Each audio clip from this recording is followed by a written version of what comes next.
پہ ہمارا خاتمہ ہوتا ہے تو اللہ تعالیٰ ہمیں جنت نصیب فرمائے۔ ہم کی بہت بڑی دولت ہے ایمان والے۔ ایمان والے اگر ہیں تو ایمان کا تقاضا کچھ ہے، اس کو ہمیں پورا کرنا ہوگا۔ ایمان صرف کوئی زبان سے ایک کلمہ نہیں ہے، ایمان ایک پورا مذہب ہے، پورا دین کا نام، پورے قرآن کا نام، پورے اسلام کا نام۔ اگر کوئی صرف یہ کہے کہ ہم نام سے فلاں، جیسے نام سے کسی کو پکارا جاتا ہے اللہ الرحمن، یہ اس کی پہچان کے لیے ہوتا ہے، لیکن اگر کوئی مسلمان ہے تو صرف پہچان نہیں ہے، پورا جیون پریکٹیکل۔ اس وقت مسلمان ہوگا جب وہ اپنی زندگی میں اسلام لائے گا۔ اسلام نہیں ہے وہ مسلمان نہیں، یہی ہماری پہچان ہے۔ کوئی ہندو نام سے ہندو ہو سکتا ہے، کرسچن نام سے کرسچن ہو سکتا ہے، لیکن مسلمان صرف نام سے مسلمان نہیں ہو سکتا۔ مسلمان جب تک اس کی زندگی میں اسلام نہیں ہوگا مسلمان نہیں۔ یہ ہے اسلام۔ جب ہم کلمہ پڑھتے ہیں لا الہ الا اللہ، تو کلمہ زبان سے کہتے ہیں، پھر دل سے اس پر یقین کرتے ہیں۔ اب اس کلمہ کا جو مطلب ہے، اس کا تقاضا ہے ہاتھ اور پیر سے اس پہ چل کے لکھا۔ یہ دین ہے، یہ پورا دین پریکٹیکل ہے۔ جو دین سے نکلا ہوا ہے یا دین پر عمل نہیں کر رہا ہے تو مسلمان نہیں ہو سکتا۔ اب تھوڑی دیر کے لیے مثال دیتے ہیں، جیسے جو لوگ اسلام کا نام لے کر مسلمان صرف ہیں لیکن کام ٹوٹل غیر مسلم کا کرتے ہیں، ہندوانہ کرتے ہیں، مشرک والا کرتے ہیں، کافر والا کرتے ہیں، مسلمان نہیں ہو سکتا۔ جیسے مثال کے طور پہ سلمان خان ہے، شاہ رخ خان ہے، عامر خان ہے، فلاں فلاں خان ہے، یعنی نام مسلمانی ہے، خود کو مسلمان کہتے ہیں، لیکن ایک بھی کام اس کا مسلمانی نہیں ہے۔ پوری زندگی جو ہے گندے لوگوں میں بیٹھنا اٹھنا، فلم بنانا، لڑکیوں میں رہنا، یہی سب اس کا دھندا ہے۔ اسلام تو یہ ہے ہی نہیں۔ اسلام کس سے روکتا ہے؟ ہم تو اس کا بنایا ہوا دیکھیں گے، وہ جو کچھ کر رہا ہے مسلمان کو اس کا بنایا ہوا نہیں دیکھنا چاہیے، اور وہ اپنے پورا لائف اسی میں لگا ہے۔ تو مسلمان وہ ہے ہی، اسلام اس کے خلاف ہے۔ اسلام تو ہمیں حیا کی تعلیم دیتا ہے، اسلام ہمیں ایک جو اسلام سکھاتا ہے ایک طریقہ، اس طریقے پہ چلنے والا مسلمان ہے۔ تو الحمدللہ رمضان آ رہا ہے، رمضان آنے سے پہلے کم سے کم اپنے ایمان کی قیمت کو ہم سمجھیں۔ جیسے ابھی واشنگ مشین میں کپڑا دھلتے ہیں، جب گندا ہو جاتا ہے، جب کپڑا گندا ہو جاتا ہے تو پہنتے نہیں رہتے ہیں، گندا صاف کرتے ہیں نا، مکان گندا ہو جائے جھاڑو پوچھا کرتے، کچھ بھی گندا ہو جائے اس کو ہم ایک مرتبہ صاف کرتے ہیں، روٹین کے اعتبار سے صاف کرتے ہیں۔ کپڑا جو ہے 2 دن 3 دن پہن لیے، بدبو آنے لگی یا گندا ہو گیا، اس کو دھلتے ہیں۔ روم گندا ہو گیا، ہفتے میں مہینے میں ایک مرتبہ ضرور دھلتے ہیں۔ دل جو گندا ہو رہا ہے اس کے دھلنے کا ہمیں فکر بھی ہونا چاہیے، اس کو بھی ہمیں صاف کرنا ہے۔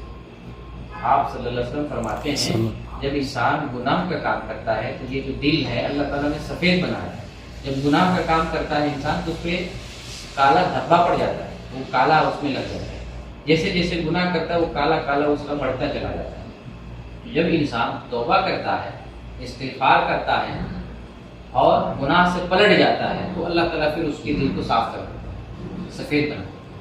پھر اگر گناہ کی طرف پلٹتا ہے تو پھر سے اس کا دل دھیرے دھیرے کالا ہونے لگتا ہے۔ اس کی صفائی ہمیں کرنی ہے۔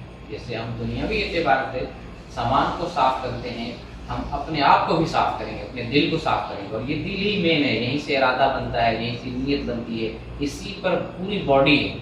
نبی صلی اللہ علیہ وسلم کا فرمان ہے جسم میں ایک ٹکڑا ہے، وہ ٹکڑا صحیح ہے تو پورا بدن صحیح ہے، اور وہ ٹکڑا گڑبڑ ہے تو پورا بدن گڑبڑ ہے۔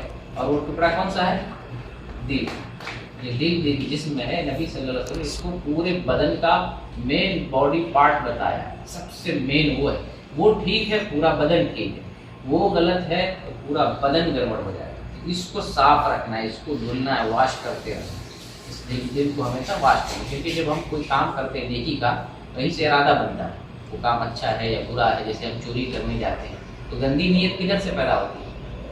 ادھر ہی سے، دل میں ہم ارادہ کرو، یا کسی کی پاکٹ مارنا ہے، کسی کا پیسہ چرانا ہے، کسی لڑکی سے بات کرنا ہے، یا ویڈیو دیکھنی، گندی تصویر دیکھنی، ویڈیو بھی موبائل کھولے نہیں چلو ہم بلو فلم دیکھتے ہیں، تو یہ سب کدھر سے آ رہا ہے؟ یہی جو یہ گندا ہوتا ہے، اسی گندگی سے وہ یہ سارا گندا شروع ہوتا ہے۔ جب اس کو واش کرتے رہیں گے، اس کو سدھارتے رہیں گے تو پھر گندا نہیں ہو پائے گا۔ تو یہ جسم کا سب سے مین حصہ۔ ابھی رمضان آنے والا ہے، کم از کم سال بھر جو اس میں زنگ لگا، یہ سب کالا ہو گیا، اب کم سے کم سال میں ایک مرتبہ ایک مہینے کے لیے تو ہمیں بھولنا چاہیے، چلو اسی بہانے رمضان آ رہا ہے، اس کی صفائی کر، ابھی سے ہم توبہ کر لیں گے، اللہ تعالیٰ سے توبہ کریں گے، اللہ کی طرف لوٹیں گے، ایمان کی طرف لوٹیں گے، ایمان کا تقاضا کم از کم اتنا جب غفلت کیے ہیں 1 مہینہ تو کم سے کم اچھے بن جائیں، 1 مہینے کے لیے تو ہم اچھے انسان بنیں، جب 1 مہینے کے لیے اچھے انسان بنیں گے تو انشاءاللہ وہ اچھائی جو ہے نا وہ پھر دھیرے دھیرے کچھ نہ کچھ باقی رہے گی، اور جب اس میں بھی اچھا بننے کی کوشش نہیں کریں گے تو پھر کب بنے گا اچھا؟ ایک موقع اللہ تعالیٰ دے رہا ہے، اس موقع سے ہمیں فائدہ اٹھانا چاہیے۔ رمضان میں اگر اچھے سے عبادت کرتے ہیں، نیکی کرتے ہیں، وہ نیکی آپ کو سال بھر کام آئے گی، اور اگر رمضان کو رمضان کی طرح نہیں گزارتے ہیں تو پھر رمضان بھی بیکار گزرے گا اور رمضان کے بعد بھی نہیں اچھے رہیں گے۔ جیسے ایک کسان آدمی جب دھان بوتا ہے یا گیہوں بوتا ہے، دال لگاتا ہے، تو جب کھیت سے دال نکالتا ہے، دھان نکالتا ہے، 1 سال کے لیے اسٹور کر کے رکھتا ہے، تھوڑا تھوڑا کھاتے رہتا ہے۔ کاشتکاری 1 مہینے میں کیا، 2 مہینے میں کیا، کھا کتنے رہا ہے؟ پورے سال کھا۔ اسی طریقے سے رمضان اگر اچھے سے گزارتے ہیں تو پورے سال یہ نیکی آپ کو کام آئے گی، اور اگر اس کو اچھے سے نہیں گزاریں گے تو پھر یہ نیکی ہمارے کسی کام نہیں آئے گی، یعنی ہم نیکی جب کریں گے تو پھر کیا کام آئے گا؟ تو الحمدللہ نبی پاک صلی اللہ علیہ وسلم کا فرمان ہے، من صام رمضان ایمانا واحتسابا غفر له ما تقدم من ذنبه، جو رمضان کا روزہ رکھتا ہے، ایمان کے ساتھ رکھتا ہے، جو ایمان لاتے ہیں لا الہ الا اللہ محمد رسول اللہ، یہ ایمان لاتے ہیں، یہی ایمان کے ساتھ روزہ رکھتے ہیں، اور اجر و ثواب کی نیت سے، یعنی اللہ تعالیٰ سے یہ نیت کرتے ہیں کہ اللہ ہم روزہ رکھ رہے ہیں، اس کا ثواب دے، یہ نیت کرتے ہیں، ہم کو معاف کر دے، ہمارا گناہ بخش دے، ہم کو اچھا انسان بنا دے، ہم کو نیک انسان بنا دے، یہ نیت کرتے ہیں۔ اس نیت کے ساتھ جو روزہ رکھتا ہے تو نبی صلی اللہ علیہ وسلم فرماتے ہیں اس کا پچھلا تمام گناہ معاف ہو جاتا ہے۔ یہ ہے واش، دل واش ہو جا رہا، پاک ہو جاتا ہے۔ اگر روزہ رکھتے ہیں صحیح سے پورا گناہ صاف ہو جائے گا۔ اس کی فکر ہم کو ہونی چاہیے، جیسے ہم دنیا میں صاف ستھرا کر رہے ہیں تو ہم اندر کو بھی صاف کریں، یہ تو سب سے مین چیز ہے نا، اندر والا صاف، باہر والا صاف کر لیں، اندر صاف نہ ہو تو انسان صاف کیا ہے؟ اندر صاف ہو باہر صاف ہو تو وہ انسان اچھا ہے، جس کا اندر صاف نہ ہو باہر کتنوں صاف ہو تو اس کا کوئی فائدہ نہیں۔ تو انشاءاللہ رمضان آ رہا ہے، ابھی ہم توبہ کر لیں گے، اللہ ہم نے فنا گناہ کیا ہے، اللہ ہم سارے گناہ سے توبہ کرتے ہیں، اللہ تعالیٰ معاف کرنے والا، لاکھ گناہ معاف کرنے والا، اتنا معاف کرنے والا دنیا کا کوئی انسان نہیں۔ ہم آپ کو گالی دے دیں گے برداشت نہیں کر پائیں گے، معافی مانگیں گے گالی دے کے تو بھی ہو سکتا ہے آپ معاف نہیں کریں۔ اللہ تعالیٰ جو ہے لاکھ گالی دیں، لاکھ برا بھلا کہیں، لاکھ گناہ کریں، جس دن معافی مانگتے ہیں اسی دن اللہ معاف کر دیتا ہے۔ اتنا مہربان کون ہے دنیا میں؟ کوئی نہیں، اتنا مہربان دنیا میں کوئی نہیں۔ انسان غلطی پہ غلطی کرتا ہے، اگر ایک انسان دوسرے انسان کے ساتھ زیادہ غلطی کر دے تو جیون بھر نہیں معاف کرتا ہے، کبھی پلٹ کے نہیں دیکھتا ہے، لیکن ہمارا رب جو ہے اللہ رب العالمین جو ہے وہ ہم پر مہربان ہے۔ کتنوں غفلت کرتے ہیں، گناہ کا کام کرتے ہیں، اللہ ہمارے اوپر مہربان ہے۔ آپ گنتی کریں، سوچ نہیں سکتے کتنا مہربان ہے۔ ہم نماز نہیں پڑھتے، جو اللہ تعالیٰ نے فرض کیا وہ بھی ادا نہیں کر رہے، اللہ روزی روٹی دے رہا ہے، اللہ زندگی دے رہا ہے، سانس دے رہا ہے، ہوا دے رہا ہے، گیس دے رہا ہے، یہ جو آنکھ میں روشنی کون دے رہا ہے؟ کسی کو خریدا نہیں، 24 گھنٹہ یہ روشنی کون دے رہا ہے؟ اللہ دے رہا ہے۔ ابھی بیٹھے ہیں، اللہ تعالیٰ اگر چاہے تو آنکھ ایسے بند رہ جائے، کھلے گی نہیں، یہ بھی ہاتھ ہلا رہے ہیں، پیر ہلا رہے ہیں، بول رہے ہیں، سن رہے ہیں، دماغ کام کر رہا ہے، باڈی پارٹ کام کر رہا ہے، دل دھڑک رہا ہے، یہ کس کی مہربانی ہے؟ 24 گھنٹہ اللہ کی مہربانی اور رحمت ہمارے اوپر ہے، گناہ کرنے کے باوجود اس سے زیادہ مہربان اور کون ہے دنیا میں؟ تو جب اسی اللہ سے جب ہم معافی مانگتے ہیں تو اللہ تعالیٰ اور خوش ہو جاتا ہے۔ اس لیے میرے بھائی رمضان آ رہا ہے، ہم توبہ کر لیں اللہ تعالیٰ سے اور دین کی طرف آئیں، نماز جو 5 وقت کی نماز ہے وہ پڑھیں، جو گناہ کا کام ہے اس سے بچیں، جو ہے اللہ تعالیٰ نے حرام کیا ہے، شراب نہ پیو، سگریٹ نہ پیو، گندا کام نہ کرو، برائی کا کام نہ کرو، غلط چیز نہ دیکھو، ان سب چیزوں سے ہمیں بچنا ہے۔ اور خاص طور سے جو رمضان آ رہا ہے، جو بخشش کا مہینہ ہے، اس رمضان کو اگر اچھے سے گزار دیتے پوری زندگی گناہ معاف ہو جائے گا، اتنا بہترین مہینہ ہے۔ تو اس لیے اگر نیت اچھی ابھی کریں گے، اس دل کو صاف کر کے نیت اچھی بنائیں گے، یہ رمضان ہماری مغفرت کے لیے کافی ہے۔ اگر نیت اچھی نہیں بنتی پھر وہی اسی روش پہ رہیں گے تو پھر کتنوں رمضان آتا رہے جاتا رہے کوئی فرق نہیں پڑتا ہے۔ لیکن اگر رمضان کو رمضان سمجھتے ہیں، اس طرح سے گزاریں گے انشاءاللہ تو رمضان میں ہماری بخشش ہو جائے گی۔ تو دل صاف کر لیں، اللہ سے توبہ کر لیں، اللہ کی طرف آ جائیں، رمضان کا روزہ اچھے سے رکھنے کی کوشش کریں، انشاءاللہ کوئی روزہ بغیر عذر کے نہیں چھوڑیں گے، ہے نا۔ طاقت اللہ تعالیٰ نے صحت دیا ہے، قوت دیا ہے، ہم روزہ کیوں چھوڑیں؟ ہمارے اوپر فرض ہے۔ وہ بد نصیب ہے جو طاقت ہوتے ہوئے روزہ چھوڑتا ہے، بد نصیب آدمی۔ سال میں 1 مرتبہ 30-29 روزہ آ رہا ہے،